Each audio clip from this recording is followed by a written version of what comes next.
Hello again. I'm here with our jailer, Jessie Hatfield. He's the Republican primary winner, and he's running again this fall in the general election. Jessie, thank you for being here today. Thank you for inviting me. You want to introduce yourself to our viewers? My name's Jessie Hatfield. I am your current jailer, and I'd like to ask for your vote and support in November 6th election. Okay, and you are a current jailer. You've been there for the past 4 years. Can you tell a little bit about the qualifications you have and the training you've received since taking office? Well, I've got all my jailers training up to date on DOC, and they require you to go 40 hours a year for their training, and I've completed all my training, and I'm up to date on my training, and all of my transport officers are up to date on their training too as well. Can you go a little more detail on what kind of training you offer for your transport officers? Well, we're all from 24-hour online training, and they have to do that. And then plus, when anyone gets hard, we always train them to be qualified to do the transports. They ride along 5 different trips, and then if they ain't comfortable, we let them ride along some more to get used to the transports and stuff. We always have to handcuff them, leg shackle them, and always seat belt them in, and they have to be qualified before they can do the job. Okay. And obviously transporting is a big issue with you having to take prisoners mainly to Leslie County on a daily basis, a more than 2-hour drive one way. You spoke in the spring about how you were hoping to be able to work with our new administration, the new fiscal court, on housing inmates closer at the moment. Can you go a little detail on what your thoughts are on that? Well, I'm almost 100% sure we'll be closer to transporting their inmates, because Laurel County, they're building a 750-bed facility up there, and I know for sure that Jamie, he will be willing to take our inmates, but I've already talked to Wayne County over there, that Ronnie Ellis, he said if he won the general election, that he would be more than willing to take our inmates back to Wayne County. But I'm just hoping we can work a deal out with Whitley County or something. The problem before was paying the bill on time. I mean, we was behind on paying the bill on time. They was behind when I first started, but now they've caught up, and they're doing good. They paid their bill on time for the last year and a half, 2 years, and I believe people will be more willing to work with us. Okay. And now with that extra 0.5% going to the jail fund and the occupational tax, that does give you a little more breathing room. Is there any type of equipment or things that you would like to add to the department? Well, I'd like to have some cameras in the cars and in the van and stuff, and these inmates, they get rowdy sometimes, and shackles and handcuffs is just not enough. So today I'm trying to order some belts to put around them that will keep them steady. I mean, they can't move around and stuff as much, because Leslie County, they've got them belts and stuff, and Danny, he's going to give me the information where he's getting his belts, and we're going to go ahead and get some of that already, but we've already got a little newer equipment, newer cars. Most of them's got less than 100,000 on them now, which we have got a couple that's got over 200 on them. And of course, you're talking like those belts. When you're transporting, of course, when you bring for court service, when you bring them in for court, you're bringing in 5, 6, sometimes more inmates at a time. So you don't want them moving around too much in the vehicle, because that creates a risk for everybody, doesn't it? Yes, it does. Okay. As you're very well aware, 2 years ago, the Department of Corrections Commissioner was down here, toured our old jail facility, and basically called it deplorable. Said he didn't advise the county spending any money on that building. This year, we had a jail feasibility study where they recommended building a new jail, which would cost at least $10 million, and then $1.3 million a year to operate. What are your thoughts on the old jail building? Do you think that we should look at building one in the future, or do you think we are one of 39 counties that don't have a jail, so we're not in a unique situation? Do you think that we could just continue transporting to other counties? Well, we really need a jail here in Macquarie County, and I believe that if you had a new jail, once you got it up and running, you would see that it would cost us just a little bit less than what we're paying now, because, you know, if you got a 150 bed jail, you can usually house 250, 296. Department of Correction let you hold up to 296. So you'd be renting out 150 rooms, beds in the jail, so that'd bring in close to 150,000 a month. So that'd be about 1.8 million you'd be getting off of state inmates. And usually a regular sized jail like that costs around 204,000 to run, 2.4 million to run, and then, you know, like we'd be getting 1.8 million from inmates.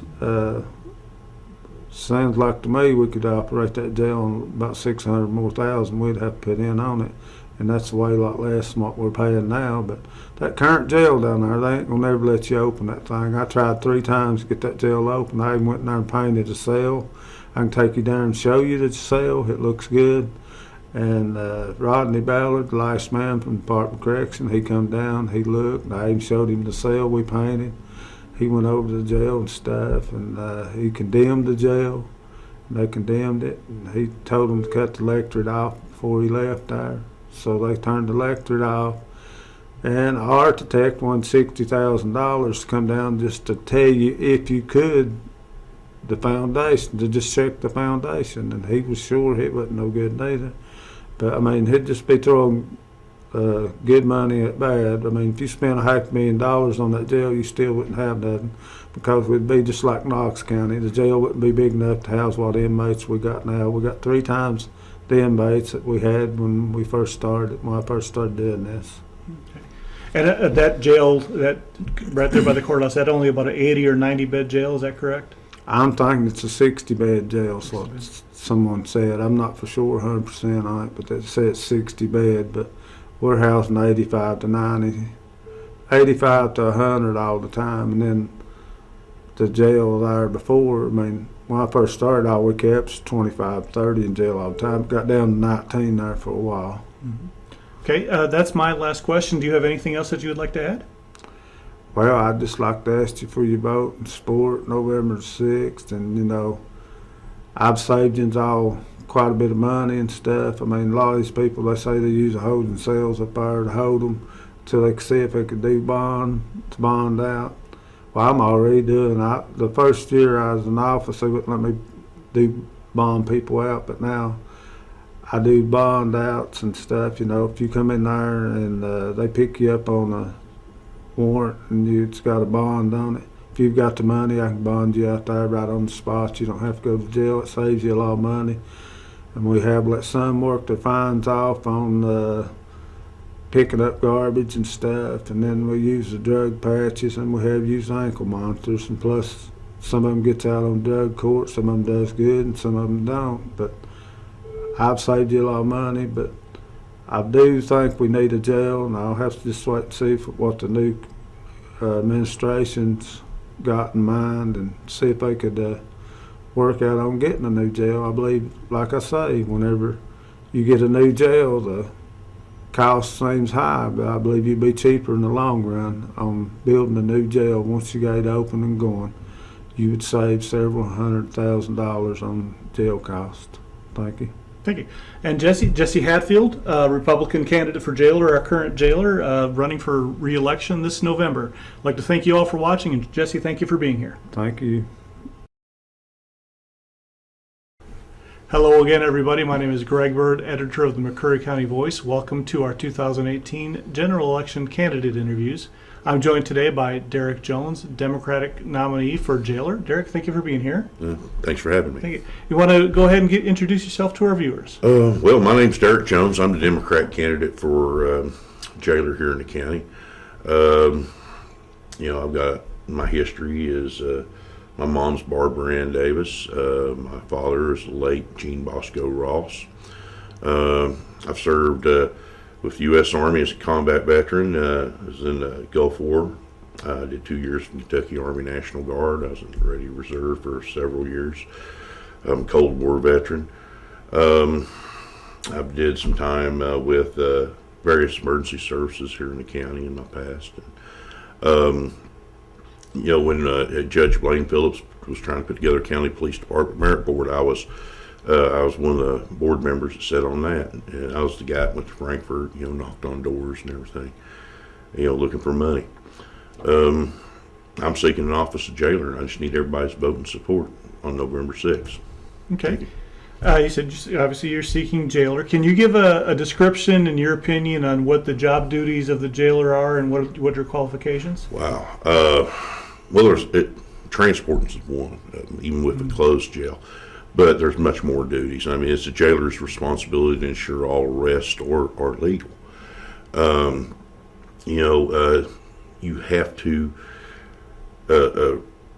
Everybody's got the right, the constitutional right to due process of law, and you're one of those stepping stones in that process. I mean, once a person's arrested, you got to take care of them, even though we got a closed jail. I mean, it's your responsibility to ensure that they make it to the holding facility. You got to take care of them during that time. You have to process them into the system. And then, there's making sure that they get to court on time. Because like I said, everybody's got that constitutional right to process the law. You're pretty much a babysitter, for adults.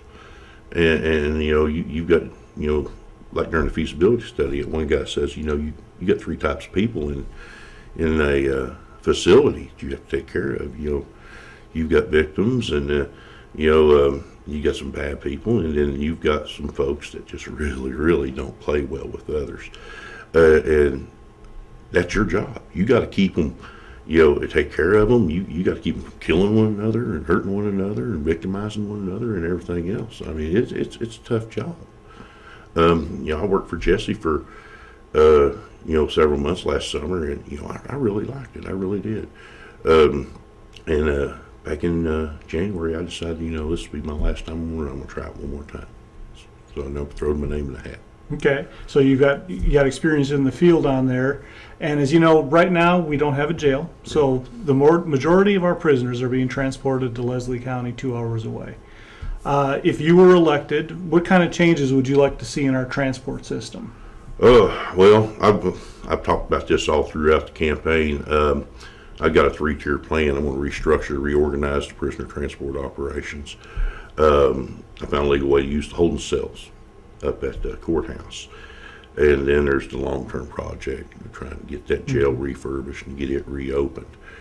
So as for changing the plans, I'm going to take over, if I'm elected, I'll be taking over as jailer. And like I said, I'm restructuring everything.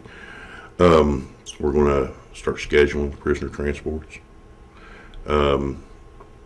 Got to start working on them holding cells. I mean, we don't need much. You got to bring some tables, some benches over, put in some security devices. You have to run those holding cells the same way you would a jail. Mm-hmm. And according to the Kentucky administrative regulations, you have to write standard operation procedures for everything.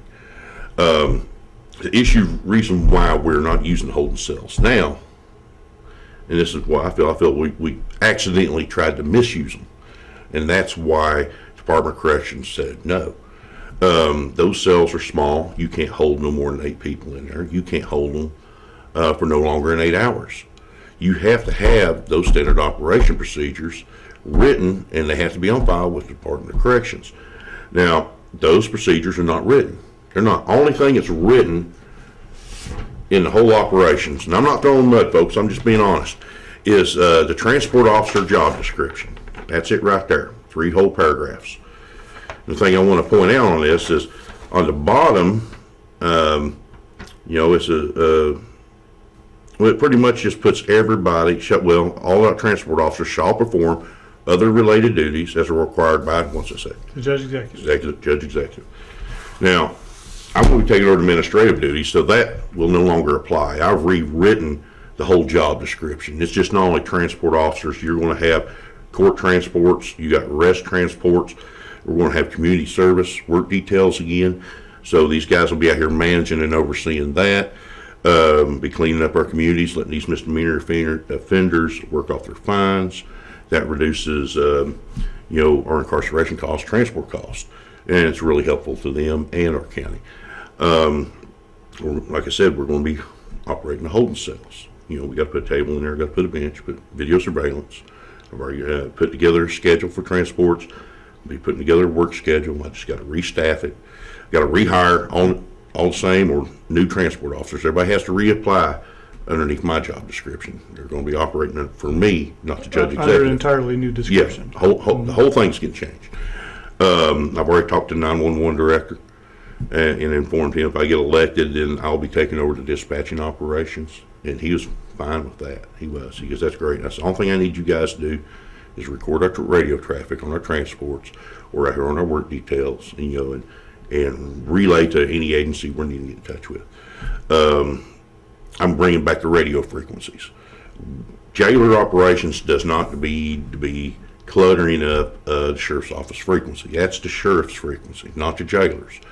The old jailer frequency is no longer operational, so I got to reapply for that license, get that turned back on. I got all my people radios set up on that frequency because I'm going to be busy. I'm going to have them all over the county doing things right here. Little work details for the magistrates or for the judge executive, working in the different communities within McCreary County, and I have to have those communications. Mm-hmm. So while those crews are out there working, it's still my responsibility to take care of them. So at lunchtime, I got to feed them. Some people will make complaints, well, that's going to cost us too much. Well, actually, it won't. If they're doing, garbage pickup, we can work on that in a pride grant. That'll pay for the officer's salary. They'll pay for the disposal of all the litter. It'll even pay for the lunch of everybody participating in that. It pays for our gas and everything here. We just got to record it. We have to turn it in.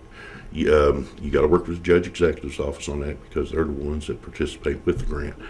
So there's a lot of management involved. And then there's the jail. It's a long-term project. We're getting a new judge. We're getting 3 new magistrates. So hopefully we get a new jailer. And we're all going to have to sit down and, look at the budget, see what our costs are. Got to start planning for the next budget coming up in 2019. We got to sit down with the county attorney, the sheriff, judge executive, and we also got to go over that budget and the plan of what we're going to do with these offenders right here. Can we find a bigger, better deal to bring prisoners closer? Can those jails, handle our prisoners? We got that jail population issue throughout the region. So there's a lot has to be done. There's a lot of management involved. There's a lot of administrative work involved. Okay, and you kind of touched on this next question right there at the end. Is, of course, we're going to have a new judge executive, 3, maybe 4 new magistrates next election. You said if possibly a new jailer, a new sheriff, a whole new crew up there.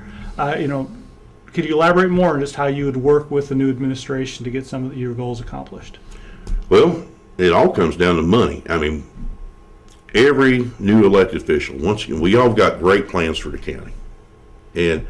But then when you turn around and you see what this county government's operation cost is, including the jail, and I'm talking about road department, everything. Some of them things just got to be, prioritized and reorganized. Everybody wants a jail open, but this county doesn't have the money just to come up one lump sum of cash and repair a jail. So you have to work at it a little at a time. I got to come up with a plan. I'm going to ask the fiscal court, if I get elected in November, to appoint me as the jail building administrator. And now, if they can do that, that permits me to use funds from the jail budget, from the line item jail budget, to start making repairs. Now, if they say no, then I'm going to approach the next fiscal court in January. And, I'm going to talk to the judge and the magistrates, and we're going to look at funds that's coming in, the resources we have to tap into, and just kind of work out short-term and long-term plans, kind of organize everything, what we need to approach. I first, want firm numbers with the jail. I want estimates. I don't want assumptions. Every time I talk to somebody, it's going to cost us $1 million to this, $1 million to do that. No, I don't want to hear that. I want numbers on paper. What's it going to cost us to fix the plumbing? What's it going to cost us to put a roof? And then look at our budget and see what we can afford to do. And we got to crawl before we walk. I got to speak with the judge executive, about the community service work details. I got to coordinate with him on that. Got to coordinate with the county attorney. We got to get the insurance turned back and the bond turned back on at the jail. There's a lot of simple things. I got to explain to him the things I want community service to do, like cleaning up at the outside and landscaping around the jail. Once the insurance is put on the building, I can bring people in there and we can start cleaning up the interior. And we got to clean that jail up before we bring the inspectors down, look at it. So, there's a lot of coordinating, there's a lot of working with the fiscal court and department heads within the county. If you're always transporting prisoners, especially during business hours, guess what? You can't do all that. So, as I said, there's a lot to do. I mean, it's not an easy job, Yep. but I'm up to the challenge. Okay. And as you're well aware, as if you're elected jailer, you're required to take like 40 hours of training a year, is it? Right. In addition to that, what kind of training would you offer to your deputies and your officers under you? Well, every newly elected jailer, and this is across the Commonwealth, regardless of your background and previous training and experience, has to go to Kentucky Jailer Association training. And that's scheduled this year, December 27th through 29th in Bowling Green, Kentucky. That is where you receive your Department of Corrections certification. Now, excuse me, I'm getting over a cold. I'm trying to remember. There is an online course that goes through the jailer's office and emergency management where the transport officers sit down. I had to do it last year. And they get their certification training online. I think it's like 26, 28 hours. Once they get that training, and then I'm going into elective training, that will help make them better prepared to do the job. That is hard to do. And, a good incentive of that is it also helps reduce some of our liability costs. I've already talked to Keiko about that. And the great thing is Keiko told me, said they'd pay for some of the training. And I said, that's great. As for the training, there is firearms training they're going to get, even though I'm not going to permit them to carry firearms while they're on duty. Now they can carry firearms when they're off duty for self-protection. Sure. But on duty, I'm going to be getting them tasers, so they got to be trained for tasers. They got to get trained for use of force, trained for using mace. And it's more than just putting this stuff on your belt, packing around. They're going to get sprayed with it. They're going to get lit up with it. I am too. I'm the jailer. I got to take the first hit. I've already talked to the director of 911. I got to organize, first aid, basic first aid, advanced first aid, CPR training, bloodborne pathogens, disease control and prevention. That's not required by Department of Corrections. Well, I'm sorry, it is. The bloodborne pathogens disease control is, but there's always elective courses of training you have to take. I've already spoken with a couple members of the fire department's going to provide driver's training for them. So we got different type of vehicles. So we want to set up a course to do it. Some of the transport officers have Class A CDLs. Some have Class B CDLs. So those will really be helpful for us as well. There's just a wide variety of different type of training we can do. I spoke with the Center of Rural Development up in Somerset, Kentucky. They have a program up there that will help pay for some of our training. So I got to coordinate with them on certain types of training that comes across my path. Talk to Somerset Police Chief up there. They've got the violence in school training, and the shooter training and everything. I want these guys in there and wherever at. So every Saturday morning, I'm letting them know when they hire in. I said, guys, you kiss your Saturday mornings goodbye, because we're going to be at the library. You're going to be on the computer. You're going to get your certifications, or you're going to be upstairs at the library or somewhere another location, and you're going to be taking a class. You're going to get your certifications. You're going to get trained. I want you all to be professional. I want you all to be prepared for everything and anything. I talked to Mr. Kidd. He's going to give him self-defense training, showing some maneuvers that will help him do their job.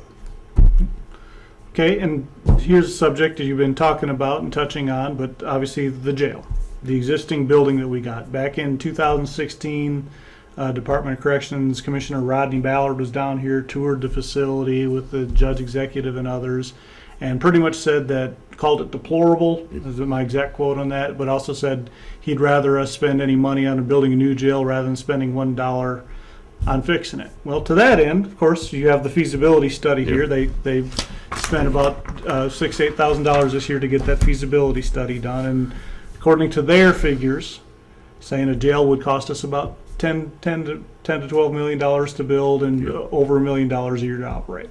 That being said, you've talked about refurbing the old jail. What are your hopes and plans towards that jail? Fix that in any way possible, or work on building a new jail? Well, we was both up there at the feasibility study, and I was really disappointed in it. I felt that we was misled. I thought the feasibility study was supposed to tell us what the cost was for refurbishing and reopening our jail compared to the cost of a new jail. And ended up it was just a sales pitch for new jails.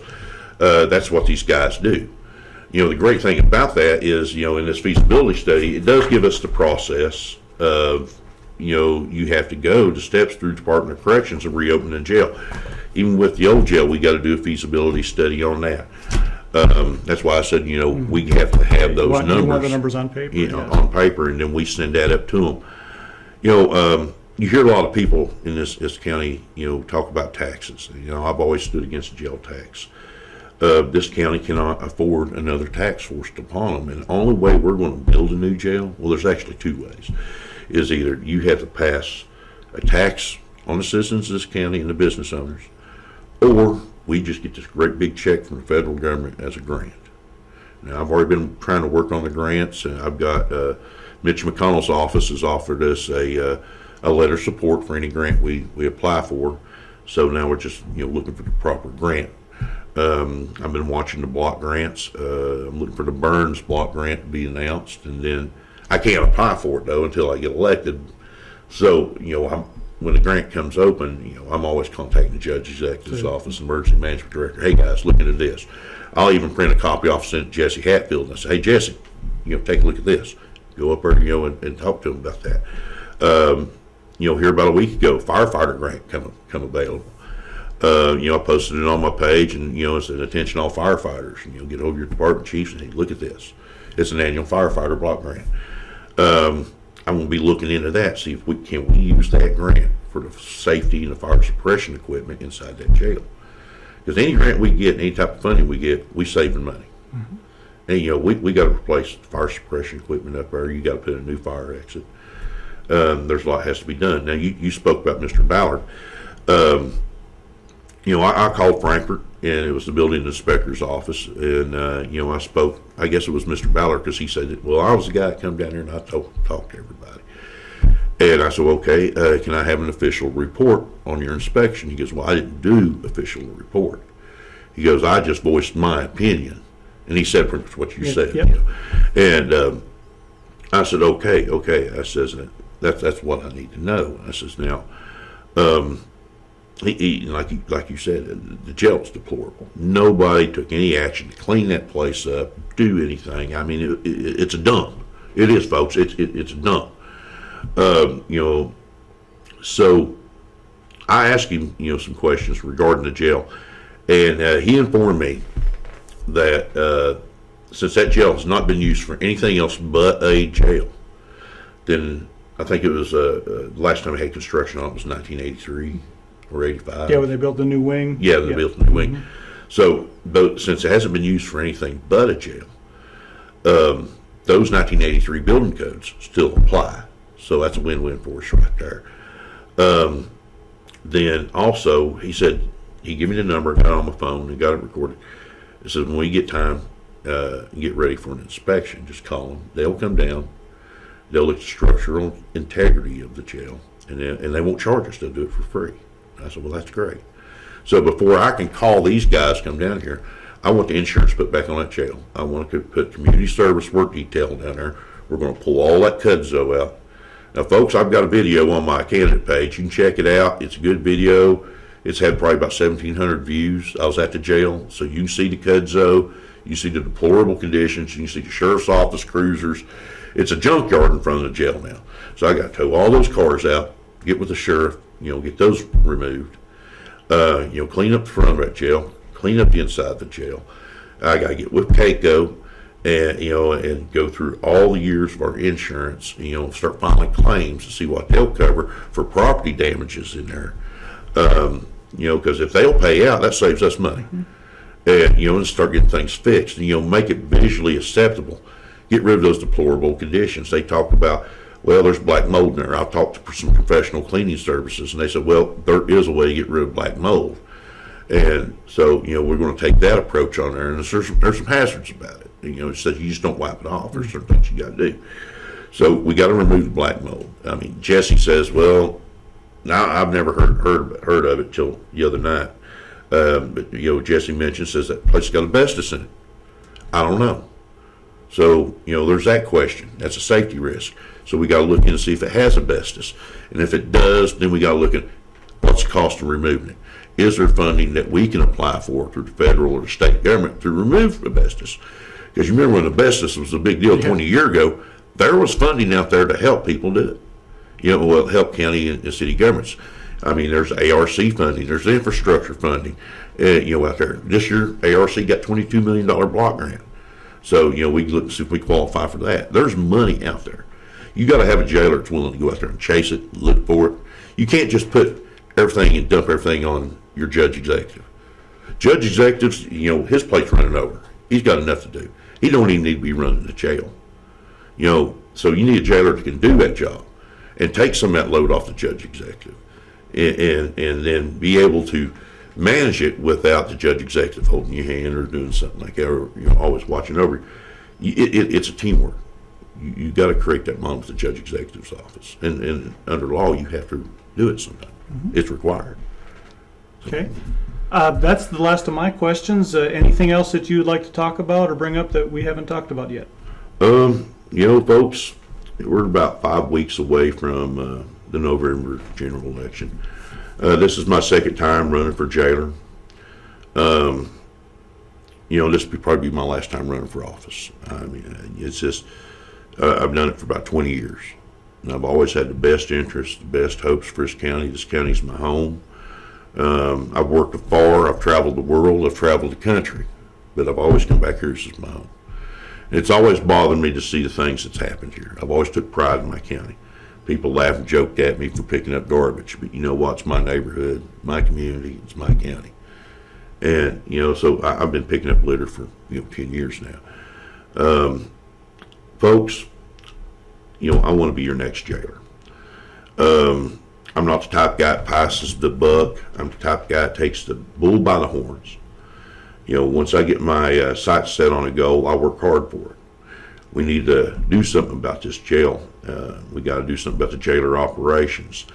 This jail budget's it's a monster. And, we need to bring it under control. And it's only going to get bigger, and it's only going to get more out of control unless we elect somebody in there, like I said, take that bull by the horns, and bring it under control. So when it comes to November 6th, I greatly appreciate your vote and your support. You can check my Facebook page. I've got a lot of these plans written down there. There's videos. All the grants that I find, I screenshot them. I post them on there. Check them out. Judge for yourself. I'm not the type of guy that's out here throwing mud at other candidates. I'm focusing on the problems. And I'm finding a solution to these problems. But before I can do anything, I have to be elected jailer. So I need your vote on November 6th. Thank you. Again, and thank you, Derek Jones, our Democratic candidate for jailer. Thank you all for watching, and be sure to vote this November.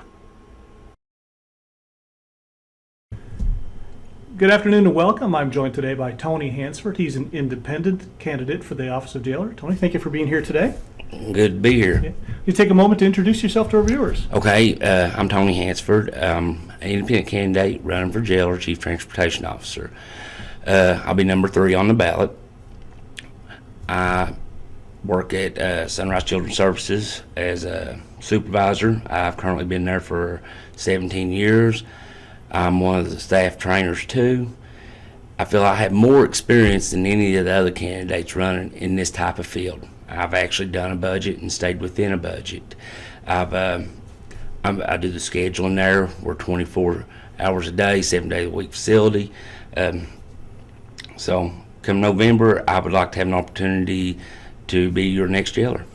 In your career, how do you think that's helping you qualify to do the job jailer? You got any training or qualifications through your work? Okay, I'm required to do 40 hours a year alone in training. I'm certified in safe crisis management. I go back every year to Louisville to get trained in it, to get recertified in it every year. And that's a lot of the school systems have to have that and stuff. It's just managing with the juveniles. I have a lot of de-escalation training too. So I just think that our regulations on kids up there, we have several different departments coming in looking at us. So, and it's a lot tougher than what it is with adults. So a lot of that will translate even more so to it. Absolutely. Mm-hmm. I could run a very efficient, I feel like I could run a very efficient jail because what I do at my current placement. Okay, and say you get elected this November, you take office on January 1st. What will be some of the things that you'd like to do to change to the current transport system we have in place right now? Well, I'd like to look at their scheduling and how the rotation is on it and how they have people on call, because I'm very familiar with this type of scheduling and stuff and with the people on call. I'd like to pursue Whitley County. That's my first thing. Get our inmates moved closer to home where this ain't such a burden on the citizens here. Having to drive back and forth to Leslie County and us having to transport that far. That's just like if one of our inmates gets sick over there, we don't know if they're in the hospital, county's hooked for the bill. So if they're closer to home, or at least in Whitley County, we can keep up with this. Okay, and of course, come January, we're going to have a new judge executive, at least 3 new magistrates, a new county attorney, very possibly could have a new sheriff as well as jailer. How would you plan to work with the fiscal court and the other offices to accomplish these goals? Well, everybody has to be on the same page up here and wanting the same thing. We're not going to be able to keep doing what we're doing because since this last 4 years, what we've done is we've doubled our budget. I think it was $699,000 at the beginning of all these guys' terms. This year, it's currently set at 1.39. You might as well say 1.4 million. So we just can't, and the cost of housing these inmates are going to keep rising, and so we need to find a way to get them moved home closer, and then work on this old jail. I think it can be open after talking with Knox County and discussing where they were at. They had a jail over there that they had closed and completely gutted the inside of it, turned it into a community center. And they went back in and fitted this with the old hardware out of Harlan County. And I've done research. I've talked to them over there, both the judge, the jailer. So I believe that we can do the same thing here. It's going to take a little money to invest in this to get it done, but it's an investment that will pay off down the road. Because housing in these other counties is just going to increase. Yeah, just like everything else, inflation is going to drive up prices. Absolutely. Come January, obviously we've got it. Really, the only equipment that you have in the jailer right now is some transport vehicles, maybe some chains. Is there anything other equipment that you'd like to see added to the department? Well, I'm not really for sure on what we would add until I got in there and kind of inventoried what we actually do have. That's what I'd like to look at and see what we actually have and then what we have to work with. I don't want to add no additional cost, but I do want to keep everybody safe. Okay. You mentioned your training, and transport officers have to have some training. What kind of programs would you offer for your officers under you that would keep them fully trained and maybe even extra trained? Well, I think right now what they're doing is they're currently doing their training. I think it's online. That's not training. You get on there online, it's not training. You need some hands-on training. I'd like to implement something that, find out with DOC what we could offer them, and then send them to some kind of training like that that's actually Like a hands-on. Like a group class or Yes, type thing? because I think you take more out of that than sitting in front of a computer screen reading it. A lot of people, I do better with the hands-on training than I do sitting there on a computer. I remember, and that clicks when you get in a situation. It clicks with you. Well, Sure, I was taught absolutely. how to train. I was taught actually how to do this. Yeah, you get the muscle memory, so to speak. Yeah. Yeah. And you kind of touched on this already, and I'll just bring it up again. The old jail. The Department of Corrections was down here 2 years ago, looked at it, and at that point they said, oh, it's not worth it. Of course, then we had the jail study, the feasibility study earlier this year that says, well, we can build you this new jail. It's going to cost you that much. What are your thoughts on all that? And maybe expand a little more on your idea of refurbing the old jail. Okay. Well, I know they told them to cut that. The feasibility study was really done. They never touched on nothing about the old jail. Absolutely not, because they're looking at building. That's what they're into. They're wanting to build a jail. And so what we need to do is go in, and we need to get a structural engineer to look at this, see if it's sound enough. Because I honestly believe if Knox County can do this over there with their jail being gutted, we can do the same thing here. If our building is sound and they can have that one gutted, we can do the same thing here. It's going to cost us a little bit, but let's make that investment because it's going to pay off down the road. Absolutely. Is there anything else that you'd like to add, or anything we've not talked about yet before we close out? Well, come November 6th, I'd like to have the opportunity to be your next jailer here in Macquarie County. I'd like to have the opportunity to serve the people and actually fix the problems we have and be able to be the one to tackle this problem, because I feel I am the most qualified and the most experienced in this field than my two opponents. I feel that come November, if you elect me and I take the position first year, first thing I'm going to tackle is our budget and getting these inmates moved closer to home. And then the second thing I'm going to tackle is our jail. But I'm going to be a hands-on jailer. So come November, number 3 on the ballot, Tony Hansford. Oh, thank you. And once again, Tony Hansford, he's our independent candidate for jailer. Be sure to vote November 6th, and thank you all for watching.